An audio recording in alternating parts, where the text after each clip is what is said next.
So thank you to all of you, switching gears mentally takes a little longer than technology, to all of the county commission candidates for joining us today. It's such an important topic, and water management are so critically important to our community for a variety of reasons. Human health, recreation, economic development, ecosystem function, the list goes on. And on behalf of the Jackson Hole Clean Water Coalition, I would like to thank each of you for coming here today to talk about these important issues and for sharing your views about how our community should address these challenges and opportunities related to water moving forward. Because water affects so many different aspects of our lives, it can be very difficult to work on issues. Many agencies and organizations that work on water issues happen to focus on one particular aspect of water because it's so complicated. However, many of the issues that plague our community are complex. They do not have easily identifiable sources or solutions. And the Clean Water Coalition was formed in order to create a forum in which the various entities in our community who work on water can bring together their various expertises into a common space. The Clean Water Coalition works together to understand the water challenges we face and to collaboratively design and implement solutions to those problems. The partners include the Teton Conservation District, Protect Our Waters JH, Trout Unlimited, Snake River Fund, Teton County Weed and Pest, the Jackson Hole Land Trust, PAWS, Ducks Unlimited, Wyoming Nature Conservancy, and the Flat Creek Water Improvement District. Part of the Clean Water Coalition's mission is to better inform the community about important water issues, and this forum is part of that effort. We believe the community needs to hear how elected officials plan to address water issues. I want to thank the library again for their partnership in putting on this forum and creating the space for community dialogue on this issue. I also gave the plug that they are hosting so many of these forums. If you are a voter looking to get informed, please look at the library. They're an incredible resource for informing voters about candidates' views and issues in this election. Also want to thank the town of Jackson, the Teton County Public Health Board, and the Jackson Hole Conservation Alliance for giving support and input for this forum as well. Today's forum is going to last for an hour. Each of the candidates were given a white paper that was written by the Jackson Hole Clean Water Coalition partners, provides background information on a variety of water issues in the community. The Clean Water Coalition partners have formulated questions about those issues, and I'm going to pose those questions today. Each of the candidates will be given 2 minutes to respond to the question. Just for clarity, we sent these questions about 24 hours in advance to each of the candidates, so they've had a chance to see them and think through their responses. If time allows, we'll allow for some dialogue, and you may get some community questions that are posted on the live stream. We'll try to make space for those, but it sort of depends on the length of people's answers, and we want to prioritize having the candidates have a chance to answer each question uninterrupted for 2 minutes, whatever they need to say. So that'll be on the fly, and we'll make a decision depending on time available. With that said, we're going to get started, and we will jump in with introductions. I'd like to ask each of the candidates, if you don't mind, please introduce yourself and briefly let us know your vision for stewarding our community's water resources. This is the one question where you get 1 minute. All the other ones, you'll have 2 minutes. And I serve on a couple of your local boards. One of those boards, I just had to escape from a meeting from. So, I'm here today to talk about water. And water is often one of those resources that we overlook until there's something wrong. And unfortunately, in this community, there is something wrong. There are a number of things wrong with our water right now. There's sections of our community that can't safely consume their drinking water. There's streams and bodies of water in our community which are inundated with E. coli. There's our river habitats are struggling as climate change increases water temperatures to the point where aquatic life, our native cutthroat species, which is so valuable to us for so many reasons, are struggling.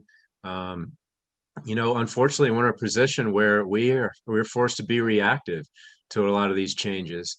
In particular, the water quality issues in Hoback. We are at 10 parts per million nitrate, which is unsafe to drink. If I'm elected, I promise to get us to react to these situations, get us back to stable, and start to be proactive when it comes to protecting the water quality in Jackson Hole. For me, I'm interested in having the water that flows out of our county be as clean as the water that flows in. And again, candidates will have 2 minutes to respond to each question, and I'll call on you to respond. The first question is about nitrates, which some of you referred to in your introduction. Nitrate pollution in groundwater is a serious human health concern. Excessive nitrates are linked to infant methemoglobinemia. That was the hardest part on my end for the whole time pronouncing that. And also, which is also known as blue baby syndrome, and other very serious health conditions. Excessive nitrates can also signal wastewater contamination of groundwater and be a red flag about other more serious, though less frequently tested for contaminants. Regular testing of public water systems has documented a disturbing rise in nitrate levels in certain parts of the county.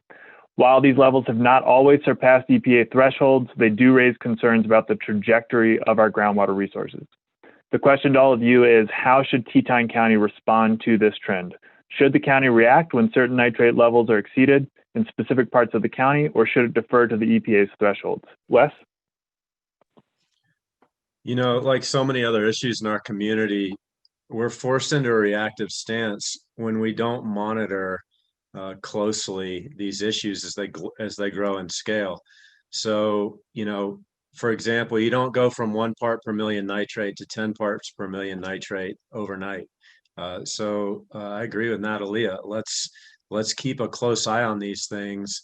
And I recently attended an educational event hosted by the Conservation Alliance, in which we learned that there's a group of concerned citizens and organizations who have a plan afoot to create a lower threshold for the county so that we can monitor these things more closely, and so there can be consequences tools within the county that we can use to make sure that we don't reach these critical thresholds, the EPA thresholds.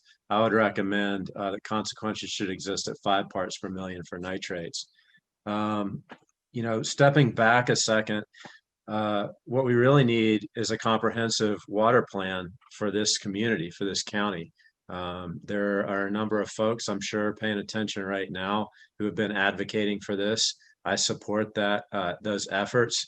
I would support a mapping of the community's septic systems so that we can identify which are in appropriate zones or which are in inappropriate zones. You know, septic systems just don't work in with certain geological parameters. And unfortunately, those parameters exist for the majority of our county. That's a high water table, and that's semi-permeable rock membrane. So the leachate enters the aquifer before it's able to be absorbed by the plant life. We need to commit to more E. coli studies. We need to commit to maintaining our aquatic habitats. You know, and finally, I've got a 6-month-old at home. I live in Game Creek. That's not far from down south in Hoback, and you better believe that I'm paying close attention to nitrate levels in my own water. So this is critically important. With that, we'll stay on the same topic, but in a more specific location, which is Hoback Junction. As I think many people are aware, many of the wells in Hoback Junction area, though not all, have significant nitrate contamination levels that do exceed that 10 parts per million EPA standard. This represents a human health concern for local residents. A local stakeholder group recently made recommendations to form a special district to begin to address this issue, and the Teton County Board of County Commissioners allocated $5,000 to help fund what is expected to be a $45,000 effort to form that district. The question to you is, as one of the largest property owners in Hoback Junction and a potential member of the special district, what should Teton County's role be in the special district formation and governance processes moving forward in Hoback Junction? Yeah, you know, it strikes me we've got 144 water districts in Teton County, but we don't have one in Hoback, where we've got the biggest problems. So absolutely, does the county need to play a role in getting that water district up and rolling? Whatever it takes. That's the place in the county where we have the most critical water quality issues. So absolutely, I would do whatever it takes as a county commissioner to get the folks down there to come together around this solution. When we have a district, we're able to bring funding to bear from the state governments. We're able to bring grants to bear. We're able to bring loans to bear, and that's what we need.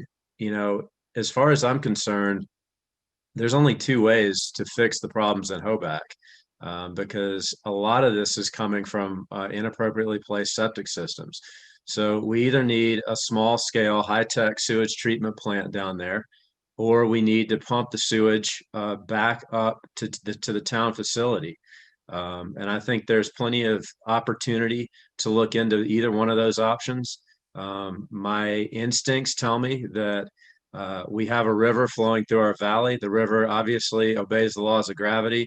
So the creation of a small scale, high tech septic or sewage treatment plant down there would be appropriate. And I would be willing to bring SPET funding to bear on that facility. And I would be interested in considering pulling Munger so that to put on that sewage treatment plant facility so that the sewage flows downriver, downhill, instead of uphill to the town's facility, especially as we see the town facility start to reach capacity. Thanks, Wes. I just want to acknowledge that we are getting some really good audience questions. If we have time, we'll be pressed for time, but if we do, we'll try to acknowledge those moving forward too. We're going to switch topics here and talk about free-flowing rivers and bank stabilization. And Teton County is home to dynamic free-flowing rivers and streams, a uniquely intact native fishery, including Snake River cutthroat trout and other native species, and the largest single designation of wild and scenic rivers in the United States.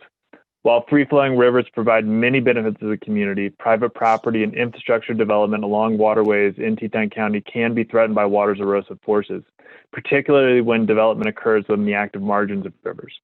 Landowners often respond by permanently stabilizing banks, such as levee systems along the Snake River or adding riprap. Teton County's permanently stabilized banks have only increased over time, which is to say there's never been less stabilized bank. We've only increased. And this often results in a loss of stream and wetland function, declines in fisheries habitat, and degrading riparian health. Bank stabilization can also cause issues downstream and in the future. Teton County acts as a regulatory agency overseeing permitting of bank stabilization and other types of projects within the river corridor, works in cooperation with the Army Corps on levee maintenance, works in partnership with other land management agencies, and is on occasion itself a project manager for stream-related projects. The question to all of you is, how should Teton County leadership ensure that its approach to permitting and managing projects within our river corridors, including bank stabilization projects, balances the comp plan's values of ecosystem stewardship with landowner and infrastructure needs? Wes, we're going to start with you on this one. Yeah, I think as in so many other issues in the county and local government, we need to take a balanced approach to this. On one hand, we've got landowners with assets whose land is in danger of falling into the river as the river moves around. So we have to respect that. On the other hand, if we overindulge the landowners to basically create walls so in order to protect their land, we run the risk of changing the aquatic habitat so that it affects our aquatic life and our important species like our native cutthroat trout. So we need to find a balance, a nuanced balance in each equation. We've seen efforts be successful, and we've seen efforts fail. When you look into and it's not just private landowners who have issues with this. We've had issues with this at the Snake River Bridge at the intersection of 390, where we've created riprap. We've used native rocks to create riprap that alters the flow of the river, but we've done so in ecologically friendly ways. So that our native cutthroat species are protected and have the habitat that they need to survive. And we've seen it also happen in the Gros Ventre River, where the highway crosses it north of town. So we've seen successes. We've also seen failures. You know, the Snake River Sporting Club, that organization subverted all the rules and just did what they felt they needed to do to protect their land. obviously, that's completely inappropriate. We have fantastic organizations in this community to help guide us in these conversations, and I would just rest again on balance and nuance for each situation. We're going to stay on a related topic, but looking at land management in riparian river corridors, and that's specific to the BLM parcels. The BLM parcels along the Snake River are in the process of being transferred to Teton County, various processes. Once Teton County has taken over ownership and management responsibilities of these parcels, the county will be required to balance the various established and desired uses of these parcels. Fairly simple question to all of you. How should the BLM parcels be managed under future Teton County ownership? How should the conservation and recreational goals of these specific parcels be balanced? Wes, take a next stab at answering this. Yeah, I'll try to be quick because I am interested in these clients. First of all, a very exciting opportunity here. First and foremost, let's make sure as county commissioners that we pay attention to the habitat conservation element involved with these parcels, managing them so that they maintain critical vegetative and wildlife habitat, eagles, moose, elk, trout, countless other species. It also represents critical big game habitat for the winter time. I love the idea of this wouldn't be on the county lands, but new campsites, possible river campsites. Get real excited about that. As far as the human element, pathways, trails, parking, ag use, access, parks. And I just want to thank the coalition for putting together that white paper. Fantastic resource, and we'll move on. But it is about wastewater, and I think it's a very important topic, so hopefully everyone has time to stay on for this. The town of Jackson currently operates the largest wastewater treatment facility in Teton County. The facility not only serves town residents, but also many developments within Teton County. The facility plays a critical role in reducing wastewater loads into our aquifer. As residential development proceeds in both town and county, questions have been asked about the capacity of that facility and what the proper roles for the town and county should be in addressing the loads on the wastewater facility. Here's the question for you guys, is what should Teton County be responsible for, and what role should the county play in sanitary waste conveyance and treatment? If you think the town should assume responsibility for servicing areas in the county, what role should the county play in maintenance and upgrades to the town facility? Yeah, I think this is about the most important question that you can ask. And I do believe the county has a role to play in wastewater treatment. What's clear is that we have 3,600 septic systems located throughout this county, and many of them are located in inappropriate places. I've already talked about the combination of what happens when there's a high water table, and there's a semi-permeable rock membrane, and the leachate isn't able to be absorbed by the plant life before it seeps into the aquifer. We have a sole source aquifer. That means once we screw it up, it's going to be really, really hard to get it clean again. So what exact role does the county have to play?